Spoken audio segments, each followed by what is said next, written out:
Hey there YouTube! As school starts, we start separating weekdays from weekends, and we start going to sleep earlier because we have to wake up early in the morning to be at school on time. I'm Max from LifeHackerMax, and in this video I want to share with you how I put my kids to bed without struggling too much and which tricks I use to get them to behave once I do it. But more important, how I make bedtime enjoyable for all of us, not just for the kids.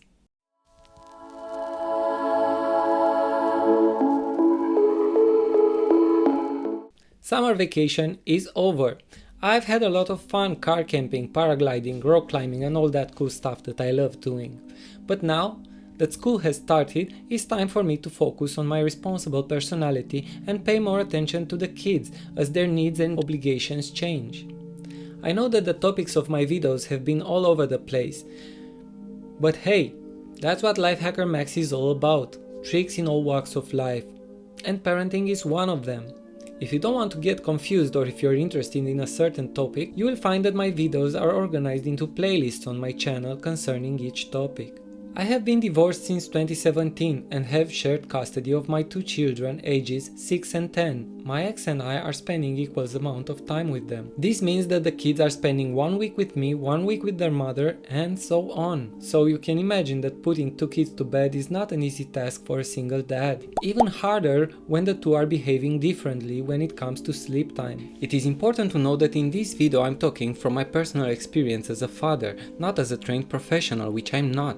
When we become parents, we don't go to a specific school for parenting. We learn by talking with other parents, by searching the internet whenever we have a specific problem, or by trying different things to see what works with our children. But if you feel overwhelmed or struggling with issues that you don't know how to handle, I would recommend seeking professional advice. Don't take this video as a recipe for success, but more like a story that could give you an idea or two for you to implement in your bedtime routine with your kids, to make it more pleasant, more enjoyable. Every child is unique. What works for one doesn't necessarily work for another. It is a long process of trial and error, and it is our duty as parents to try different techniques, observe and adjust until we find the right approach for the little people that we love so much. And what do I do to turn bedtime into quality time for all of us is...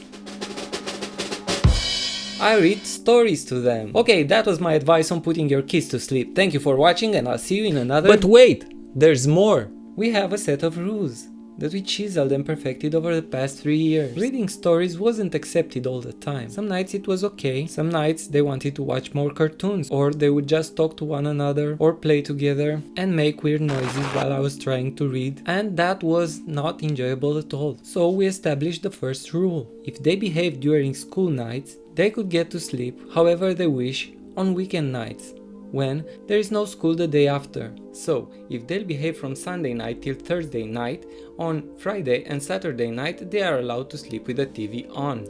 What? What do you mean with the TV on? Don't freak out just yet. From experience I can tell you this. 1. If they are getting enough activities in advance, they will fall asleep even with the TV on. And second, even if they manage to stay up very late on some nights, they will get their sleep hours by waking up later the next day. And it's weekend! We are all sleeping late on weekends. Basically, it's a win-win situation. If they sleep late, then I sleep late.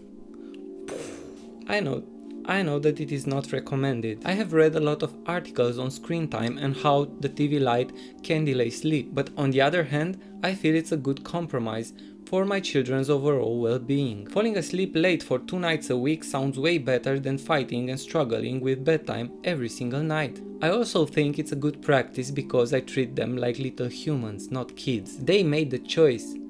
They feel in control of the situation and they respect that because we took the decision together. And now I have a secret weapon when it comes to other arguments. Let's say they are not responding well to something I ask them to do or not to do. Something important. Then I go like this. I'm not a strict parent. You know, you are allowed to do this and that and sleep late on weekends. But this is something very important.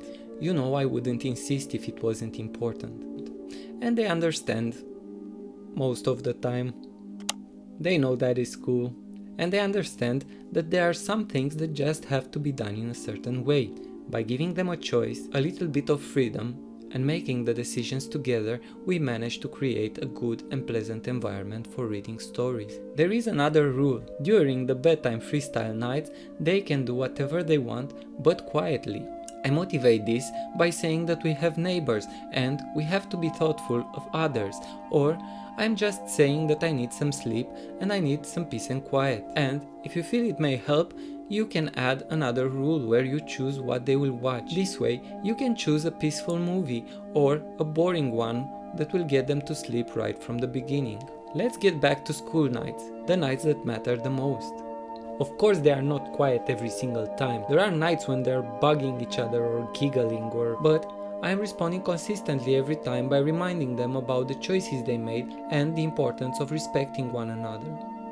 I'm reading the story, I'm also interested in the story, and I need quiet to be able to focus on what I'm reading. If things get out of hand, which they did in the beginning, as a consequence, they can lose their weekend privileges, or I will stop reading and go about my business. Most of the time, they would come apologize and promise to behave for the rest of the night. Don't expect it to be successful right from the beginning. Be patient. As with any project, it takes time and patience to be implemented and go smoothly. Yet another rule. If they wish, they are each allowed to have a small toy that doesn't make noise, so they can play with while I read until they fall asleep. They are also allowed to talk as long as it's about the story. Ask questions, discuss and debate about something that is happening or the action of the characters. This helps them to learn new things, understand certain social interactions, debate and also wait for their turn to speak. Talking and debating makes story time feel even more like quality time that we spend together. This gives meaning to this time for all of us. This gets me to another aspect of the video. How is this enjoyable for me? How come I don't get bored? I mean, we all do story time, right? With 5 pages books with silly animals that go to sleep in the end and everybody's happy. Yeah, right? But those silly animals are the only ones falling asleep that fast. And it only ends up with the kids asking for more. Well, this is what happened to me.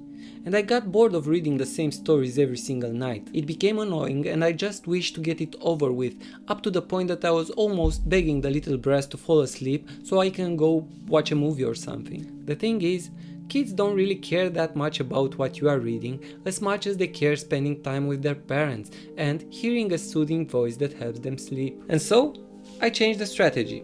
I started reading big books that were also enjoyable for me. I even read a couple of books in English which they didn't understand at the time, but they didn't seem to mind. The good thing about big books is they don't have colorful pictures on every single page, so kids won't get so engaged and active when it's time for them to relax, calm down and fall asleep. And because the story is long, it doesn't get them engaged and hyped up about what the next story will be about. And it makes them enthusiastic whenever bedtime comes because they're curious to find out what happened next in the story. I have a great advantage in this mastermind plan of mine. I'm a childish person. I like childish books. They relax me and I tend to enjoy them because they are pretty much free of drama, sadness and the stress that we encounter in our day-to-day life. So, if you enjoy teenagers' books, this could be the plan for you. The good thing is that you are the one buying the books, so you can choose whatever book you think that all of you might enjoy. I usually enjoy teen, fantasy and adventure books. Never choose funny books, as this will end up with your kids laughing their asses off all night long. The process could take from a half an hour up to an hour and a half, maybe more, so you have to adjust the bedtime routine according to how much time it takes for your kids to fall asleep while reading.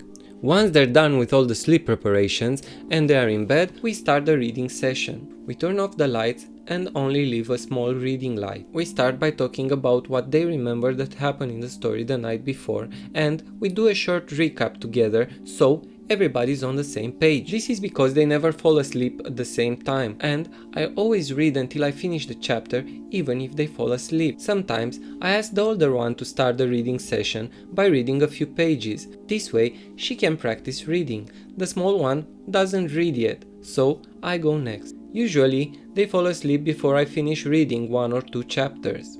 And they all lived happily ever after. The end. This routine changed my life in so many ways. I managed to get another perspective. I no longer struggle with bedtime routine because it is no longer a chore that I have to fulfill as a parent. Instead, it is my precious time as well. I can't wait to see what happens next in the story, and that makes bedtime a great time for all of us. As a child, I was not a big fan of reading books. Through my children's needs, I learned to love books, how different they can be from a movie and how relaxing they are than any other activities. So, if you don't like reading books, just give it a try. You might find something new about yourself. I've learned how easy it is to teach your child a life lesson throughout storytelling, just by pointing out and discussing the actions of a character in the story. And the most important lesson that I've learned, whenever you are well and have a good time enjoying yourself, your kids are doing even better and they enjoy themselves even more. And that is why they deserve 2 nights in front of the TV. Do you read to your child? Leave me a comment and tell me how you make bedtime a great moment for you and your kids. If you like this video, hit that like button so I'll be sure to make more parenting videos in the future. I'm Max from LifeHackerMax and I hope this video got you to see bedtime from a different angle. A better angle, one where you are enjoying spending time with your kids while you are getting the job done. Thank you for watching.